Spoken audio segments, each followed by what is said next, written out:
Hi guys, you hear me okay? Yep. Cool. Okay. Just got Michael here. If you can keep it to 2 or 3 questions each and then rotate around just to be fair to everybody, please. Okay. Michael, congratulations. You just come through. Come on, quick one. Come on. Michael, congratulations. You just come through an epic last leg decider to kick off your title defence. Just sum up your emotions after that.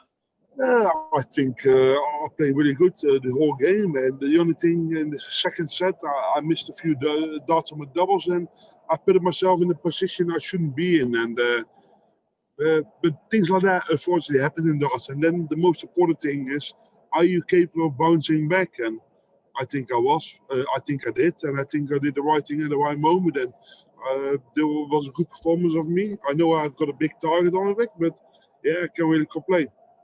We saw some huge reactions from you tonight. Just how much does this mean to you, and how determined are you to keep silencing the critics? Yeah, of course, it's really important for me because, as I just said, there's a big target on my back. Everyone wants to be me, but you need to make sure you do the right things at the right moment, and especially against a guy like Christoph Ratajski, because he's an absolute phenomenal player. He's always quiet, but things like that. But he's good. But you still have to beat him. And always the first round in the Grand Prix is quite difficult. And just looking ahead to the next round, Devon Peterson, a man who's in the form of his life at the moment. How much are you looking forward to that one? And are you chasing a little bit of revenge? Yeah, of course. Don't worry about revenge. He's on my target list. Simple. I want to beat him, and he's been in phenomenal form. He's working with Wayne together, but I already just said in the interview with Wayne, I say I'm gonna smash your boy next, and it's all a bit of banter. And Devon, what he did in the last 3 months is absolutely incredible. But yeah, there always has to be an end somewhere. Brilliant, thanks, Michael. Michael, you're 4-1 in the betting order to win the title this week. It's the longest you've been for quite a while. You're 4-1 to win the title this week in Coventry. It's the longest you've been for a while. How does that make you feel? Do you keep an eye on that sort of thing? Can you please text Barry Hearn and ask him if I can bet on myself? No, but how does it make you feel that I ain't got that in hand, so I don't really care whatever they put me on. If they put me 20-1, fucking 4-9, I don't care. I don't care. The only thing what I want to do is play well on the stage and win my games, and that's the only thing what matters for me. How important was that second leg of the third set that really sort of got you back in that and propelled you to the win? Yeah, really important. Right, thanks, Michael. I suppose, Michael, we were here speaking to Gary Anderson, who won the previous sort of round, and I was in corner of my eye, I was just watching the first set, and you were flying through it at rapid pace. We were just sort of wondering, would we be finished talking to Gary Anderson in time? Would you be waiting in line for us here? That first set, you came out with a blistering sort of pace. And do you feel setting a high standard in the first set, was it inevitable that the second set would be more tricky for you? Yeah, the second set, I only can blame myself for that because I started missing doubles and I shouldn't put myself in the position that them darts on double 12, I never should miss them. But if you miss them, if you give them a finger, they take your whole hand, and people know that. And we all know where we come from. We all know where we stand, and I know I was in good form on that stage, but you still have to do it, and it takes some doing to progress what I did. But yeah, I'm still in. That's the only thing what counts.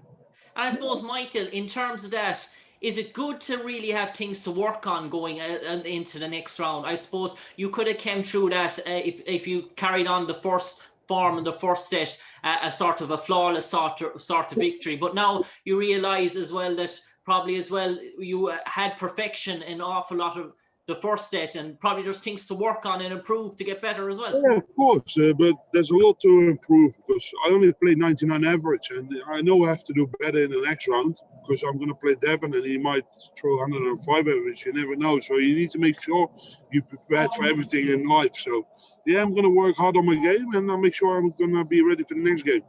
I suppose, Michael, lastly, coming here from Ireland as well, you're used to playing in Dublin. You love the atmosphere. The Irish fans love you here in Ireland. They come each year, a rapturous sort of support. Does it feel a bit eerie and different not being in Dublin this time around? And do you miss the Irish support and fan base?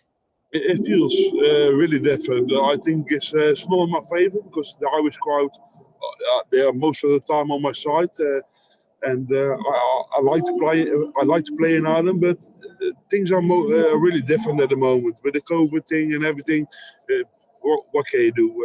I don't want to say thank you to all the Irish fans for the last few years, but hopefully be back next year. We look forward to seeing you, Michael. Take care. Thank you. Michael, you've not met your high standards since lockdown, since we've seen you. Why is that? What's been happening? What are you saying? Why have you not been able to meet your high standards since lockdown? What's happened? Have you not met your high standards since lockdown? I think that was quite high standard today. Yeah, but in terms of winning trophies, winning silverware, Yeah. up trophies. But also, look, I'm not in my form, and people know that, but I'm still on 4 or 5 tournaments anyway. You know what I mean? Could you imagine when I'm in my form, what's going to happen to them? And we're going to start with this tournament. But Vincent was saying the other day he thinks you may have got complacent. You've taken it for granted. Yeah, is that fair? I think when you see something like this performance what I had early on, I think I can't really complain. Vincent is here with me. He travelled over with me. I asked him to come with me as a little side back. We know each other. We know each other really good, and I think that does me well. And from there on, we're going to move forward and hopefully win this tournament. And because I know what I'm capable of, and we're going to see what's going to happen.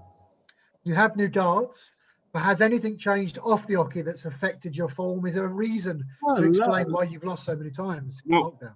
Families are good. Of course, there's people probably underestimate COVID. I become father again, and everything come together for me at the same time. And maybe that probably didn't help me, but you need to get over it. And things like that happens in life.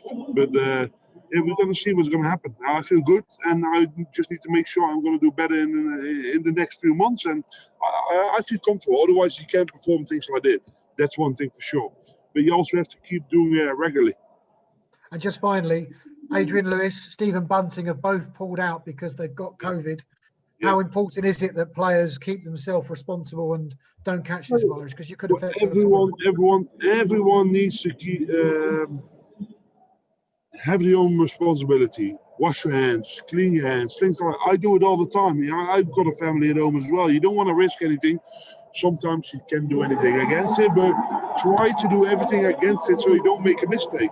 And COVID is a really bad thing, but we're all in the same position and we all need to do it together. And of course, what happened to Adrian and what happened to Bunting, that's really sad, but unfortunately, that happens in every sport at the moment. So it's not a big deal. Okay, thank you very much, Michael. Thank you, Dave. Cheers. Okay, thanks everybody. Thanks, Michael. Thank Cheers, you. Dave. Lovely. Thank you. Cheers.